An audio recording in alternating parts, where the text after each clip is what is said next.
Across all infrastructure sectors, water, energy, transport and social services, governments face an ever-growing dilemma.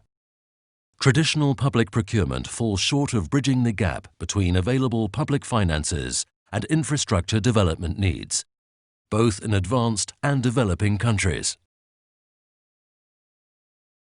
However, there is a way out. Public-private partnerships. Let's illustrate this with a concrete example. Imagine, you have just taken office as a public decision maker. The first thing you would like to improve is the municipal drinking water provision, which has been neglected in the past due to the enormous task that it presents, building and efficiently managing the municipal water and sewage infrastructure. To tackle this challenge, you decide to share not only the construction of the municipal water and sewage system, but also its financing and its operation with the private sector through a public-private partnership agreement. Public-private partnership does not mean the privatization of your water services. In a PPP, the state continues to be the owner of the water infrastructure and accountable for the provision of good drinking water to the people. With the PPP approach, your government sets the stage and drafts a first plan. You then launch a competitive tender to identify the best offer from a private partner who will finance, design, build, operate, and maintain the project.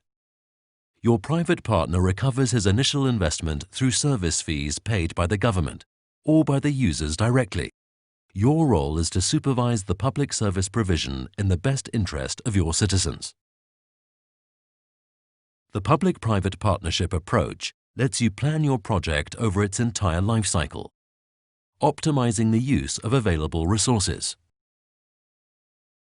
With this approach, you tap the strengths of the private sector that knows better how to first attract and invest capital, how to avoid cost overruns, and lastly, how best to operate.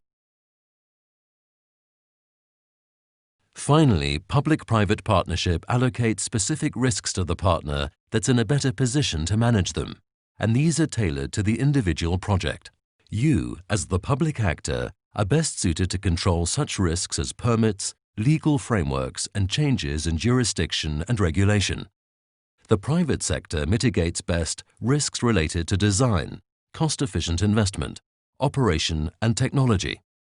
Certain risks have to be shared between both the public and private sectors, for example, sufficient user demand for new projects, or force majeure. Public-private partnerships are complex legal and financial arrangements. To create a successful partnership, a government should implement a set of good governance principles. The most important of these are: put people first. Start with assessing user needs. Projects must be economically warranted and involve all concerned stakeholders.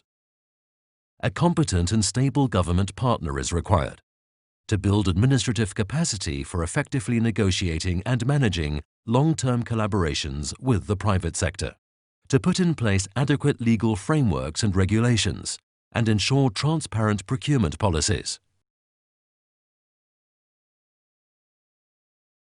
Assess all risks from the outset and allocate them appropriately between the public and the private sectors.